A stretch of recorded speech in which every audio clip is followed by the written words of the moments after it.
and I am one of the research assistants at EarthWorks, along with Jordan Moreira.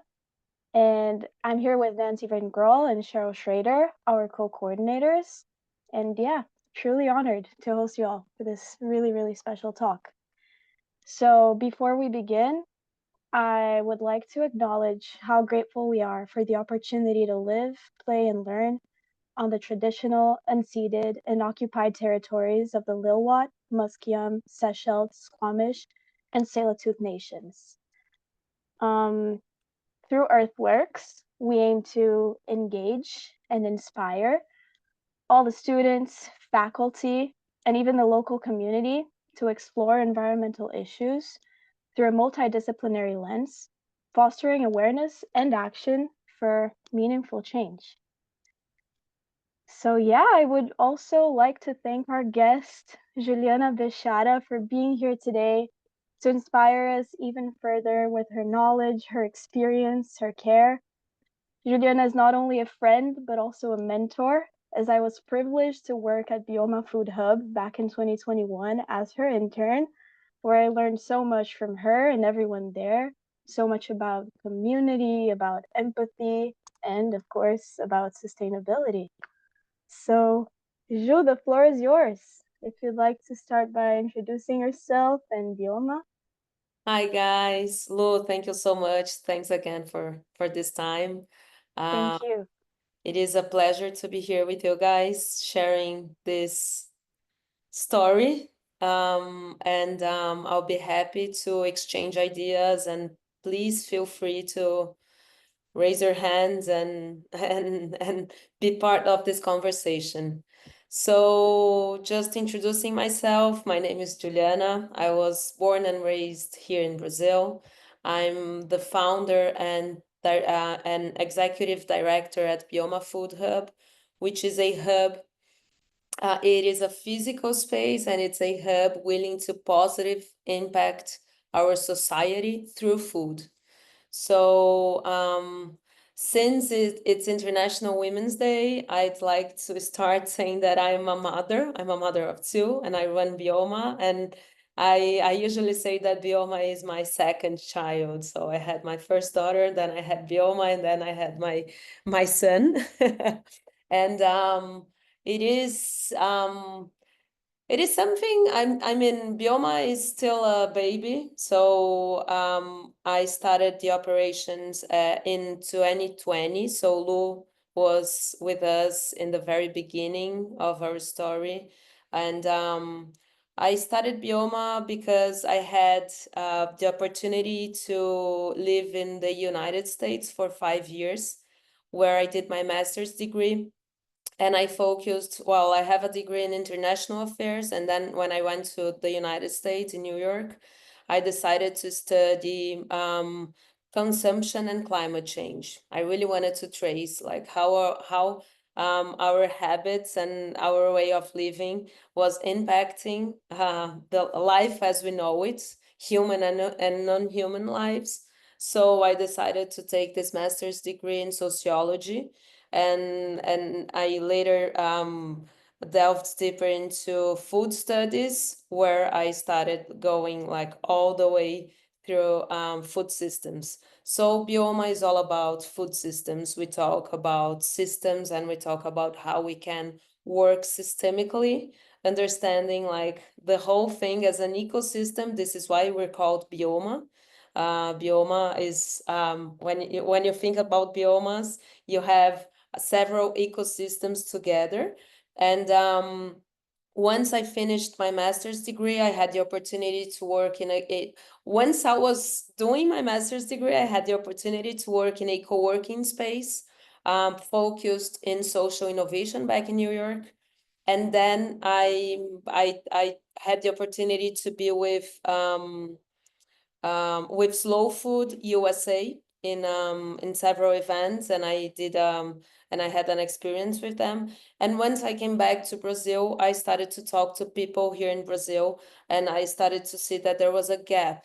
People didn't really understand what it meant to talk about food systems and think systemically about food. And that was back in 2018.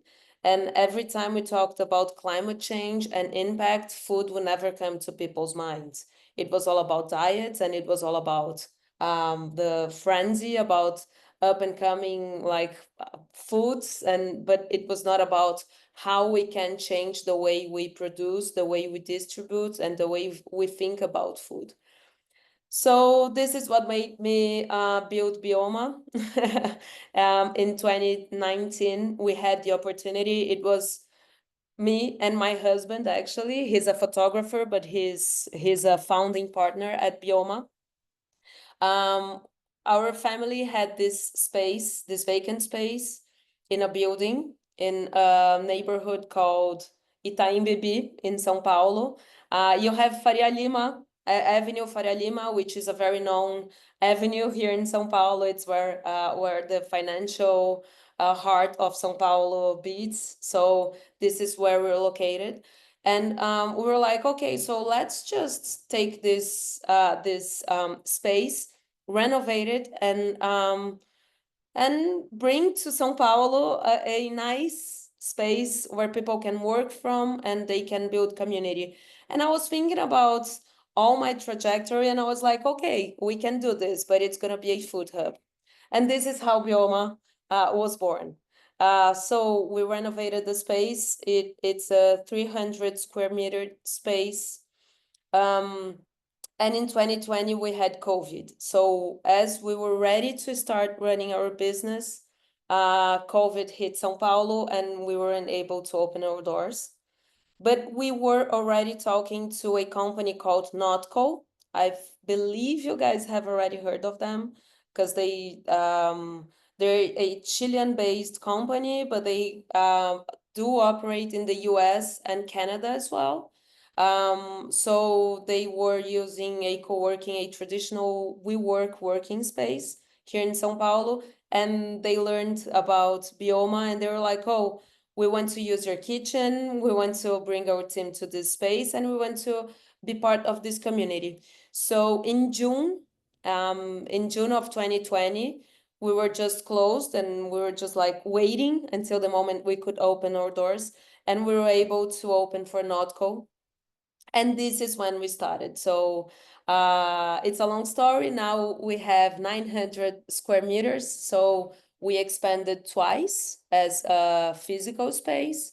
Fast forward, we have today 43 companies residing Bioma in different ways, either using Bioma as their main office, either using Bioma once or twice a week, either using Bioma for events or coming to our with events. We do have an agenda of events, of gatherings, of conversations and talks all around food and entrepreneurship, because we understand that we can talk about impact, but we will only have and see true impact in our food and beverage landscape here in Brazil if we do have the capability of building long-lasting companies and like work within governance and do the right things in this new landscape, in this new scenario. So this is mainly what we do nowadays. We have 2 kitchens. I'm gonna show you pictures afterwards, but we do have 2 kitchens. We have meeting rooms. We have a small auditorium, and we have people coming and going all the time, and we love bringing people together and talking about food and impact. So this is a part of what I am and what Bioma does. No, this is awesome as I had the opportunity to work there side by side with you and with all the Bioma community was such an incredible experience where I learned a lot from every member of every company that I had the chance to engage in conversation with, or even like go around, walk around and see what everyone was doing, the ideas that were flowing, and be able to be part of that was incredible. So thank you for sharing, Ju. Awesome. Thank you, Olo. Can you share a key moment in Bioma where community collaboration had a significant impact on social or environmental well-being? Definitely. You know what, Lu, I was thinking about this question, and all we do is talk about community and working together and bringing companies that work in the same category and could be like and could look to each other as, oh, we're competing at some point. All we do is talk about how it's not a competition. It's something new, so we have to explore together, and it's a lot about innovation is about collaboration. If we do not collaborate and if we don't learn how to do things in a different way, we're not going to innovate and we're not going to get anywhere. But as I was thinking about your question, I do believe that the real moment where Bioma really impact or really had an impact in our community as a community and within our society was when we were going through COVID, because that was the moment where we opened our doors, and people were at home and they were just so lonely and doing things, and they were trying to innovate and they couldn't exchange ideas, they couldn't see people, and we offered this possibility um, of new entrepreneurs coming together and finding each other and just like being there was something else. I was every time I think about Bioma and I look at where we are now, like 5 years in business, and I think about what we've been through. In the beginning, it was a lot about, it was a family community. I mean, it was a family space almost, because you would see all those founders kind of lonely and exchanging ideas and sharing their stories and even investing in each other. And this was something that resonated to me. Like, this is the real sense of community building, because there's a lot about community nowadays and collaboration nowadays, and everybody talks about this, but being able to build these bridges and offer people this space where they could just belong in a really difficult time in our story as human beings. It was something. So it really comes this moment in my mind. Like, we had 5, 6, 7 different companies, and they were all startups, and they were all together, and we really made a difference and brought an impact in their lives. No, that's beautiful. That's beautiful. And I agree that being together and being lonely together makes you even feel more free to be more vulnerable as well and be able to like confide in each other for ideas, you know? So yeah, Exactly. that's awesome. And we have a question. Ricardo, you're raising your hand. Yes.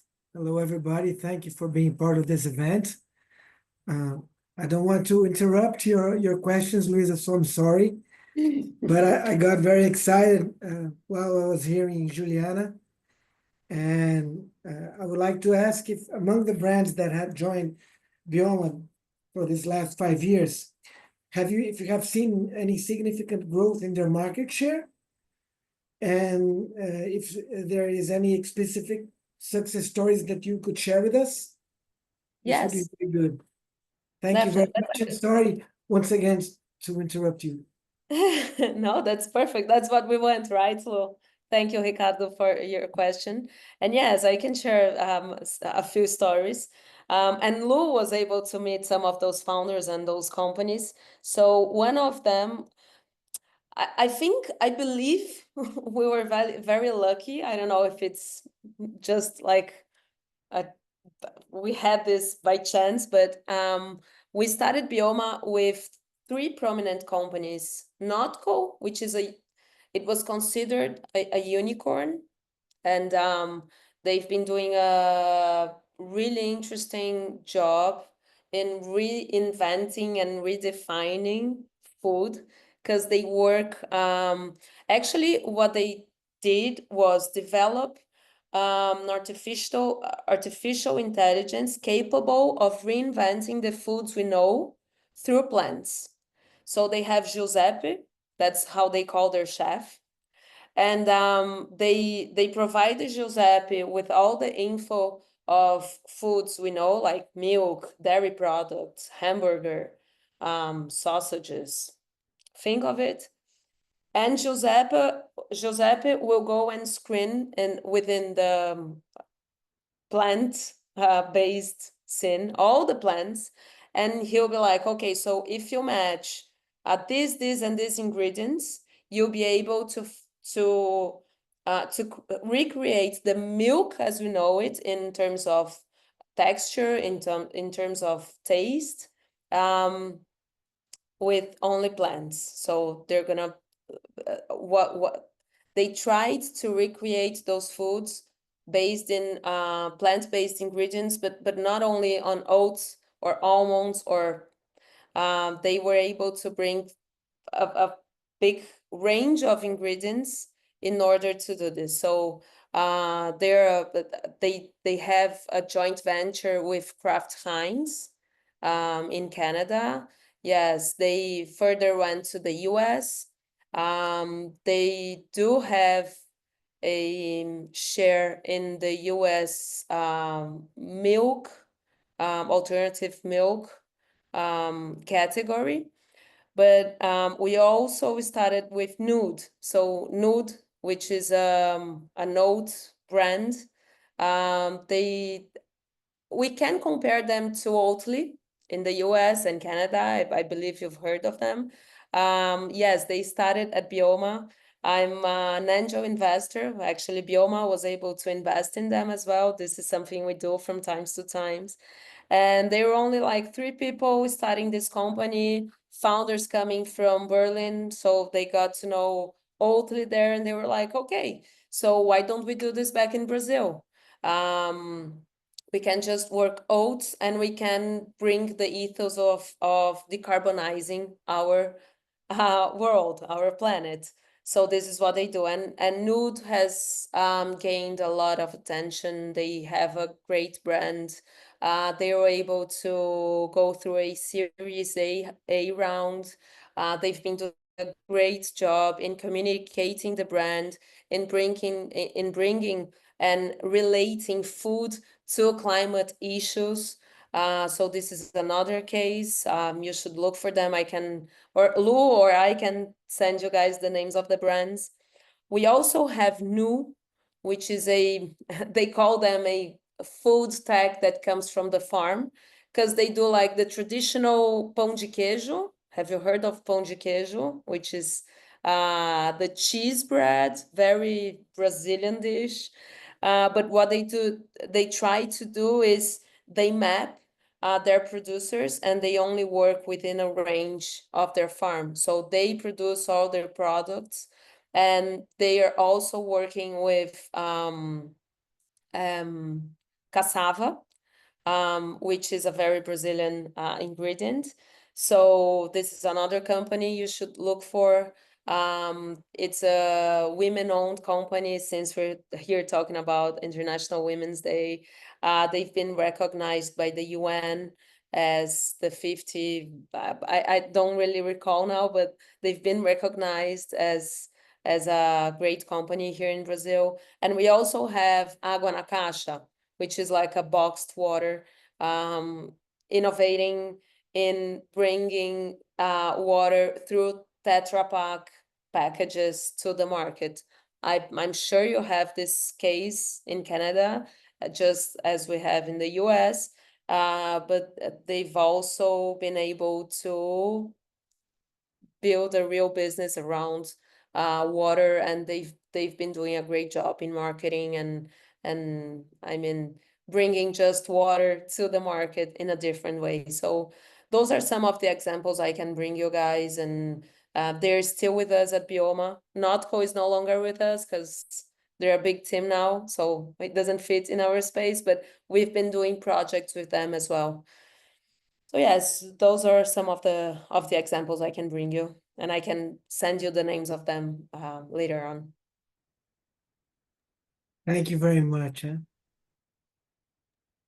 Jordan, did you have a question also? I saw you had a raised hand there for a minute. Yeah, but I can totally wait until like the end of the session when we open up the floor to everyone. Okay, however you prefer. Thank you, Ju, for sharing. And as we face climate change, which is a very urgent matter, how do you see food as a powerful tool for social and environmental change as Bioma's focus is food? Yes. Wow, Lo, I'm sure you guys have already seen like the news about on food systems and how we consume and how we relate to food. So it's not only about innovation, it's about valuing our ancestors and bringing like food as something meaningful to our lives. It's not only about talking about how we're going to be able to cultivate the next cell-based meat. It's also about looking at what's around and what's available and the biodiversity and how we used to relate to food as well. And one thing that really gets to my heart when I think about food is that, especially here in Brazil, you have a huge country and the agribusiness is huge as well. This is what keeps us moving forward. It's part of what we do. But you will also see some of the small farmers, they don't have quality of food in their households. So this is something we have to look at food like it's not only a commodity. It should be looked at as a way of living. So this is the main point for me. We can stay here and talk about all those businesses, all those startups. I love them.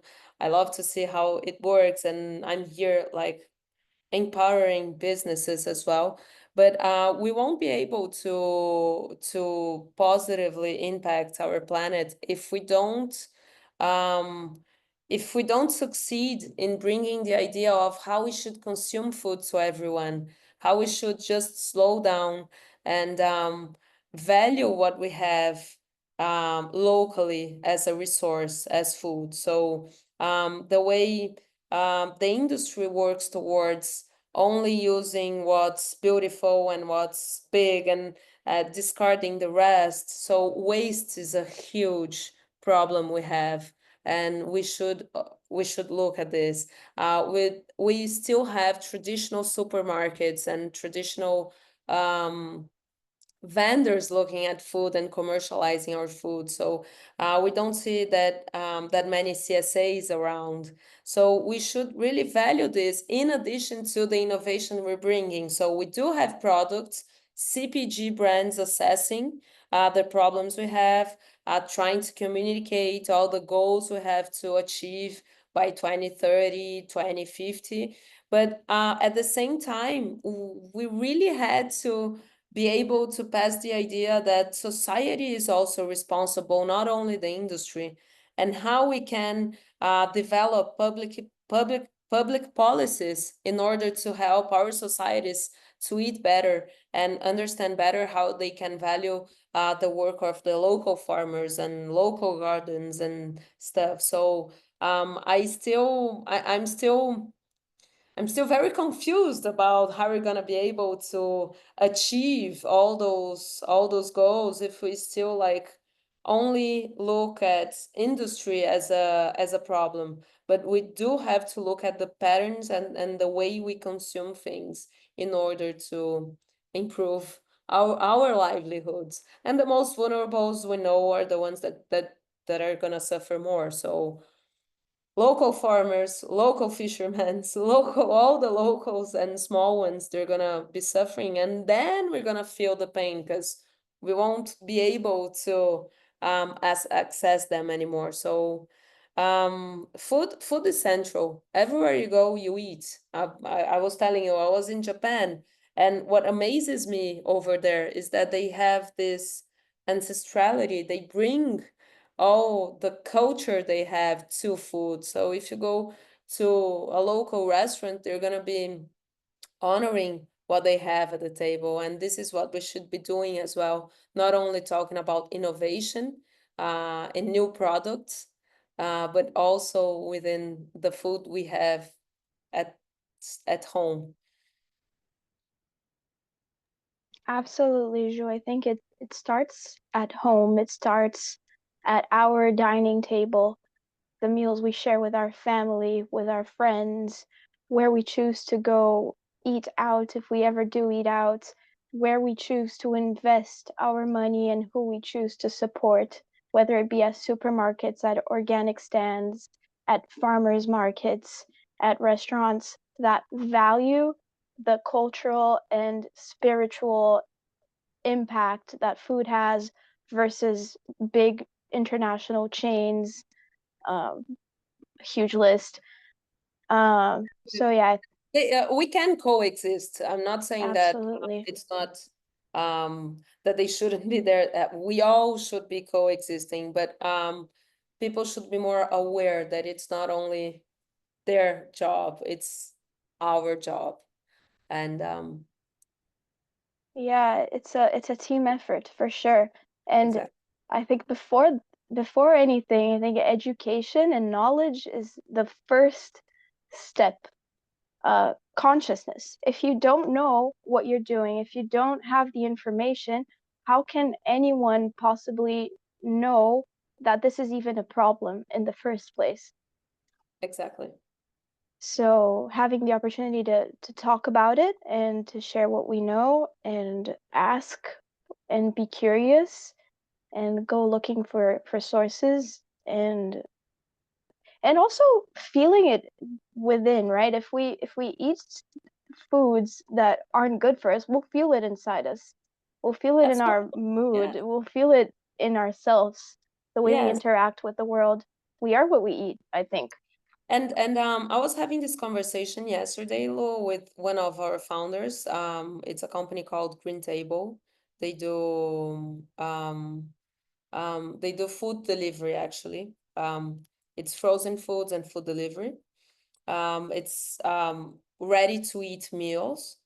And we're having this conversation and we're talking about how we should talk about food through well-being, because this is what people relate the most with. Because we can have all this agenda on climate change and climate issues and vulnerability and populations around the globe. But people the vast majority of the population will only be able to resonate and have empathy to this subject once we relate this to their well-being, their and their family's well-being. So this is something, it is about well-being, but people, it's very hard because food is something that it makes you feel good. It makes you happy. So people don't want to stop eating something they like and something they're used to. And once I heard a guy talking about food and he was like, sustainability in food is very difficult because people don't like to eat what they don't know. And they don't like to eat species they don't know. So when we talk about fish, we can eat fish, but we can just choose better which species we should eat here in Brazil and which ones you should eat in Canada and which ones they should be eating in Japan. Um, but people won't, I don't know, it's a lot. There's a lot going on. So it's hard to talk about such a personal subject, as such a personal topic that is food. Diets are personal to each person. So when it comes to well-being, it starts getting better, the conversation. So when you go to big fairs such as Expo West that was going on in the US, It's all about well-being. It's all about probiotics and protein, and this is gonna make you feel better. So this is a conversation, Lu. Definitely, it's about well-being, but we still have different categories in this conversation. It's like talking about my well-being is different from talking about everybody else's well-being. So, and climate and food, they impact the whole thing. Yes, I totally. And if it impacts me in a certain way, I also reflect how it's impacted in me with anyone and everyone and everything I interact with. It is a cycle. Everything turns into everything, and that's why we have to be conscious of what we are doing and how we're consuming in our diet, so we can better interact with the world around us and make conscious, collective well-being, conscious decisions. I Yes, mean, if we know what we're doing, at least we have, like, if we know the information, we can decide for the good or for the bad, right? But it is a conscious decision when we definitely, know what we're doing. It's not like we're blindsided. definitely. Yeah. Um, so balances sustainability with the demands of everyday life. This can be a very tough thing. Um, how do you personally navigate this, Ju? Especially as like such a busy person, like Lu, it's not that easy. I believe I delved so deeper into food because I believe like I can really propose an impact through food. Um, I've had different phases, I would say. I went vegan for 10 years because I believed, and I'm a firm believer that we do have to be part of the conversation and take action. So this was something I really cared about. And I was like, so if I'm not gonna be able to change everybody, I'm gonna change my household. So this was one step I took. And I raised my oldest daughter a vegan as well until she was 4. And then I started looking at the industry in a way that I was like, okay, so it's not only about stopping eating animals, it's about making wise choices, especially when my daughter started having a voice and started saying, hey, I went to eat this and that and this and that. And I was looking at people around me and nothing was changing. And the industry wasn't changing. So food was something that was, and it is still central to the conversation to me and my family. But what I do is I try to balance like what I bring inside my house, what I tell people that work with me that are not so aware of what we're doing, and I try to not to use several products that I believe are harmful, but still. When someone asked me about, okay, so you don't eat meat, but you fly planes, the old story, and I was like, it's not about this. It's like it's something else. And it's very hard because once you leave, you have an impact. So I started to reflect on the impact we can have on other people's lives and how we can carry conversations and make life easier. So it's not about being an activist, it's about just trying to raise the concern and trying to bring smart conversations to the table. It's more about empathy than just trying to say, hey, you should stop this and you should do that, because we're all living and we're all going through a phase of questions and uncertainties. So how I balance is a very difficult question for me to answer because I try to just have an impact in my community. That's what I try to do. I mean, through food, not bringing products that I find harmful to the planet, to my house, and investing in other people's businesses and trying to help advance a new economy, which is not like going against capitalism. I'm a firm believer that this is how we live nowadays.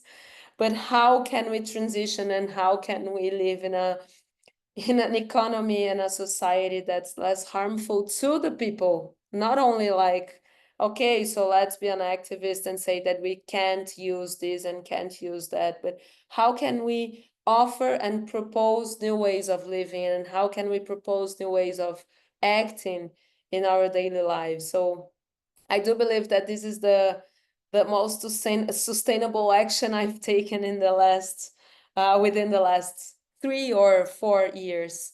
Because it is about the way we live, but it's also about the way we behave and the way we navigate all this. Because there's no answer like, oh, so I could just say I stopped driving my car around because I live in São Paulo and it's busy and it's polluted, but I have 2 kids and it's infeasible for me nowadays. It's more about how we can influence and how I can be part of smart conversations and bring like and propose and really propose new ideas and try to stick to the plan and change and also revisit some old assumptions. But sustainability is a very fragile topic. Now, for instance, through Bioma, I'm helping this association. Several brands came together, some of them members of our community, Nude, Notco, VidaVeg, Natural One, and positive brands as well. So they gathered in order to found this association, trying to talk about public policies around alternative products. And I learned about this and I was like, okay, so let us help you guys. Let us be the executive directors of this association and let us bring new associates to the association so we can advance public policies in Brazil and we can have more of your products in our country, because we live in the southeast of Brazil. I don't know if you guys know a lot of Brazil. So São Paulo is a very wealthy city. It's a part of everything else, and we have a huge country. And all this that I'm talking to you guys about Bioma and these companies, if we go to the northeast, if we go to the north, it's a different conversation. Those products are not getting there. We are heavily taxed by the government as well. So this is something I'm doing now. I'm like, okay, I'm gonna be the executive director for you guys, and I'm gonna help you guys advance your agenda. So I try to do my best while like facilitating processes. I would say that this is the most sustainable act I've taken in the last years, because it was all about, oh, we have to change, we don't have time, but it's not easy to change. So let's just propose the changes and see how it goes. So this is my answer. Personally, I do my own things here at home and with my kids.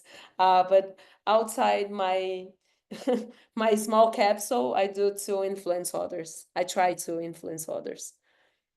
Yeah, we do what we can. We do what is available to us. We control what we can control. And we also, I like what you said about being empathetic with ourselves as well, because something that could have once made a lot of sense can not make sense anymore, and that's totally okay. But to be conscious of that and take steps to readapt and reevaluate and see what can work from now on. Of course, I think not like letting go completely of all your values too. Um, but yeah, being empathetic with yourself, that's something that you were once able to do and not being able to do anymore. It's completely fine. Exactly. But also listening to other people and being open to other conversations and other ideas and maybe even getting these ideas together to create something new. And yeah, I feel like it's important. Like, I used to be so obsessed with recycling. Like, every restaurant I went to, if I saw like a little like ketchup thing, I would be like, oh my gosh, I need to like clean this and find somewhere to throw it out, like every single place I went. But then I I started getting so frustrated because like I can't control that. And I looked at every other table and no one was doing that. So like, Exactly. what really Exactly. was the point, you know? That's why sustainability is a very difficult territory. I mean, when you talk about what are the most sustainable practices you do, it's just like it's so there's so many ways of doing this without going crazy because we share the world with 10 billion people. Yeah. And it's not only about this. And so the propositions we have, I believe, are the most sustainable acts we can have nowadays. Yeah, absolutely. Thank you so much for sharing all of this, Shu. We only have 15 minutes. This conversation flew by.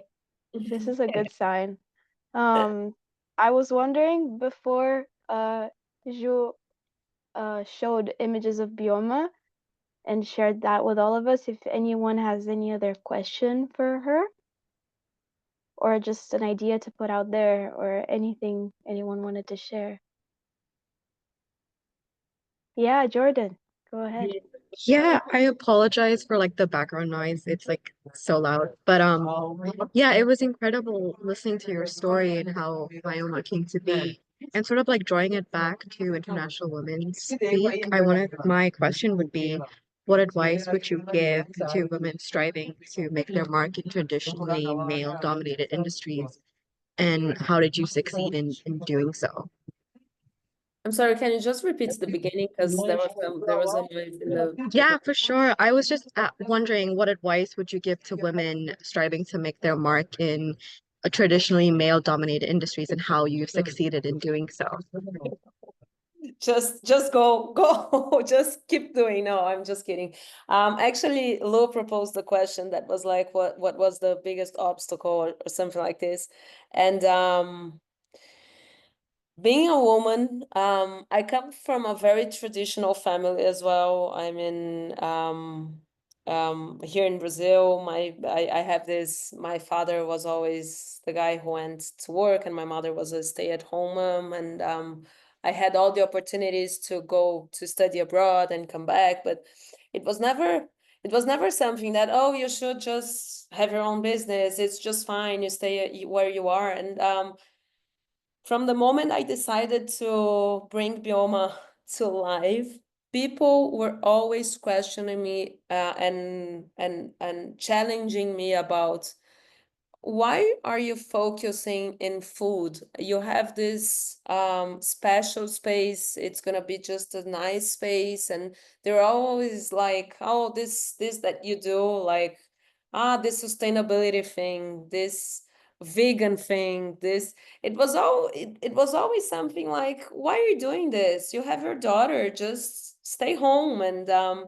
what I did was just like, I believed in me, in myself. It was all about, um, well, my advice would be for women to just like build their own ideas and do think critically about what they do and what bothers them. Because if someone comes and challenge you, you'll be just like, no, I'm sure of what I'm doing. I went through this, and while I was founding Bioma, I had so many questions. I was like, what if this doesn't go right? What if I'm not able to build this community? And what if, but I do believe that women have this power of feeling things better. We do feel. And just be certain that it's a male dominated, because it's been like this for ages. and we have the opportunity to change this now.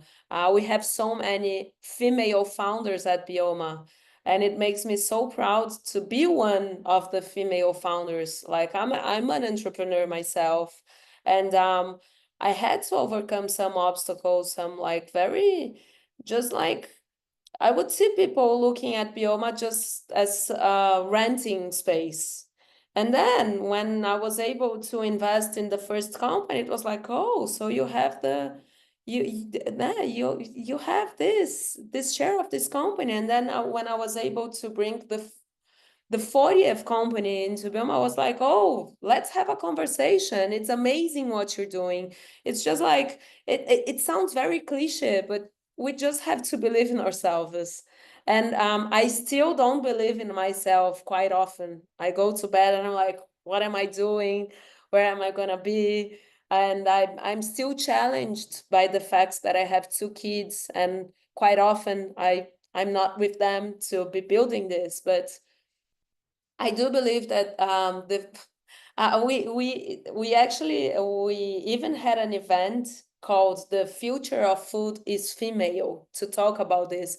It's about the female energy, that it's not only about women, it can be about men as well, but our energy is something else. So we have to believe in our energy, and it's not like, it's not that I'm trying to be very philosophical or spiritual about this, but I see that the energy we put into what we believe brings something to life. And this would be my advice. Just keep going. It's gonna be hard. You're gonna be confronted with some male energy, but once you get there, you see that it's not that hard. You can sit on the table and talk to people and talk to CEOs and be just like, this is me and this is what I'm doing. So the main thing is to believe in ourselves and be prepared for that. That was beautiful. Thank you, Ju. Cheryl, do you have a question too? I do. Thanks, Juliana. I find this truly inspiring. And I'm thinking about, as individuals, we all have different communities, you know, my family community, my neighborhood. Is it Cheryl? Or no, it's not. It's Mike. Cheryl. Okay. It's Cheryl. She'll be back. Oh, sorry. There you are. You're back now, Cheryl. Hear me now? Glitch. Yes. Sorry. So I'll shorten it. I'm thinking about our campus community. And as EarthWorks, lots of people come to us to collaborate with different projects. And lots of people have been coming to us about food security. So we're, you know, currently working with our community garden. We have a campus community garden. The Capilano Student Union does great work with food security. We also have instructors that within their classes work on food security. We have a student group called Enactus. They're sort of business entrepreneurs interested in food security. And then, of course, we have the vendors throughout campus and at our cafeteria. So I'm wondering if you have any thoughts on sort of food, and they couch it as food security, because I think a lot of young people that attend the university, they mightn't know where to get food, where to get healthy food, where to get food that they can afford. And so I think it's interesting. You know, it's very connected to food and well-being. So do you have any thoughts on how a university can work with that? Wow. First of all, congratulations on the food gardens and having all these people spreading the word on food security throughout the campus. I would say that it is a topic, because what I see the most, I don't know the profile of the students in your university, but what I see the most, especially here in our ecosystem, is young entrepreneurs willing to become like rich with food innovation. And food security is something else. It's really something else. So having a CSA, a community-supported agriculture stand at the university would be a great idea. I don't know if you do have that. So you could bring some small producers to the campus and show students how they can do better to themselves as well as while they're helping local producers. So this is quite an action that we don't see that much. I do believe in this format. It's not that common here in Brazil. You don't go to university and see CSAs happening. But I do know that in the USA it's very common. I don't know in Canada. I'm not sure that you guys have this at your campus, but it usually works well because you you give the opportunity for students to eat better, to take this food home, and also get to know the producers of their own food. So it makes it more tangible, it makes it more humane, it makes them get closer to these guys, or especially make you could also have special events like special lunches or special dinners and bring people to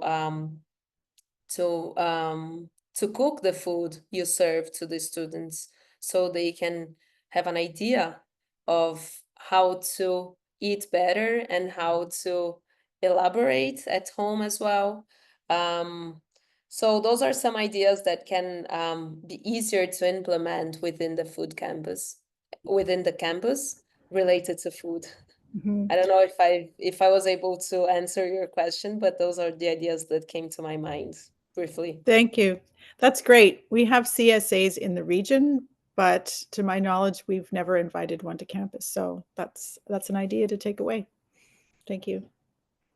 Yeah, that's a very, very great idea. Thank you, Jo. It's my pleasure. Uh, do you have access to sharing your screen? Yes, just a Yeah? sec. Would you I'm want gonna to share some pictures actually, with us? Lou, what I have here is I'm opening the presentation we have, which is a Portuguese presentation institutional, but we have some pictures here. And just so you have an idea of what Bioma looks like, the space and what we're being, but then I can send you later on and you can share with them some pictures better That would be this awesome. second. It's just that I have several. What's going on here? Hold on. Share.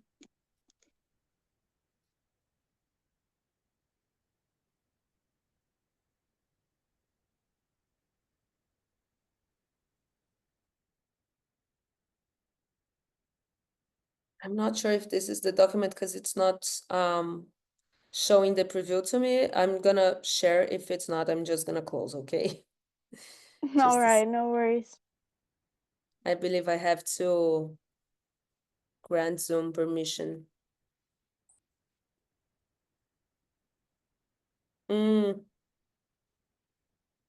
Later. Let me see. Yes. Can you see my screen now? Yes. Okay. So this is a little story of what I just told you guys, that Bioma was born to be the house of those people. And this is what I wanted to show you guys. It's well, you can see in years how we evolved. So this is our architects planning the space back in 2019. And then this is when Notco moved in. And they were very happy to be with us because they were all working from home and desperate to be somewhere else. This is one of our kitchens, which is called, we call it Topema. We have a partnership with them. It is a bigger kitchen with industrial equipments that people can use, they can rent, they can plan events. We do carry very often workshops. We have companies that come for sprints. We do some market research for them. So this all happens in our space. People gather, they have lunch together, and this is a group that came to visit us, I believe, from the south of Brazil. And this is something we do very often. So whenever you guys come to Brazil, just send me a message and I'll be happy to have you over, and you can see Bioma in person. So this is a big group. And those are some pictures of the space. So people working, it's a very easy space. This is the event I told you guys about, the future of food is female. We had over 50 attendees. And we offered, I believe it was 6 panels on food, all moderated with women, and it was a special day. And this is this is the first space we built actually. This is a communal table where we have the kitchen behind. Lu knows this space very well. And yeah, those are some pictures. Here we have a few more. So this was, can I zoom here?